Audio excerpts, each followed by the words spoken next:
Good evening, Madam Speaker, distinguished colleagues, mga kaibigan.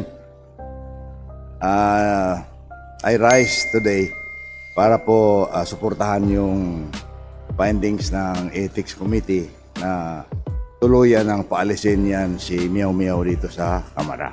Bakit po? Habang inuusisa natin yung nangyari sa dalawang outages sa Luzon, pinatawag natin yung NGPC, Department of Energy, and para kung anong pwede natin gawin upang mapagbuti ang serbisyo ng NGPC. Ito si Kiko Barsaga nag-post sa isang post niya noong May 15. Minumura lahat ng congressmen, mga congressmen. Pero hindi po Madam Congressman, Madam Speaker.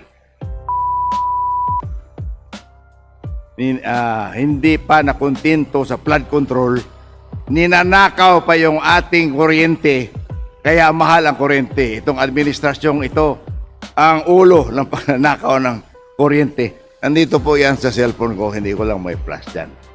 So, yung ganyang klaseng, gusto ba ninyo na manatili yung animal na yan dito? Animal in the sense na pusa daw siya. Hindi yung animal na animal siya. Hindi. Hindi ba pusa ka? O, ayun. Kita mo?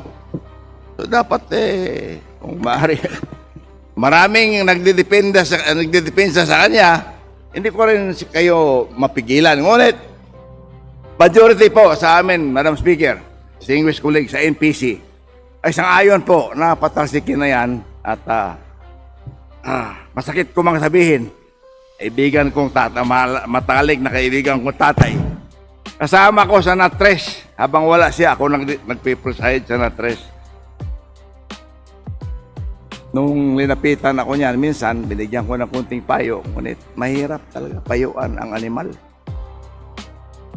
Hayop pusa. Paano payuan yung pusa? And kayong lahat dito, tinatawag na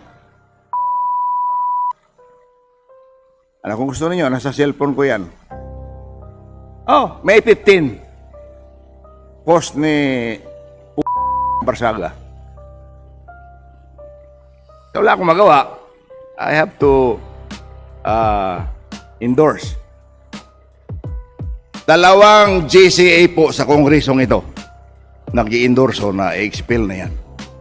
GCA ako, GCA din yan si Abalos.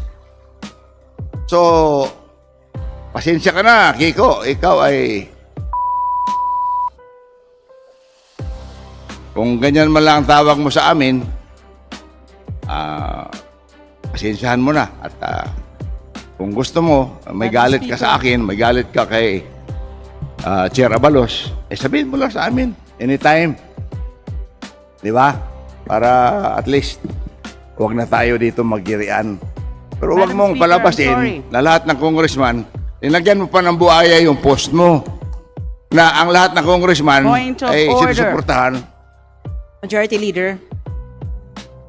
What is the point of order? Bakit po? Yes, I'm raising a point of order here. And a point of propriety. Propriety. Let's not get too harsh here. I'm just quoting Let's his not words. get too harsh here. Madam The Speaker, use of the Majority words Leader. animal, the use of the words. Suspended.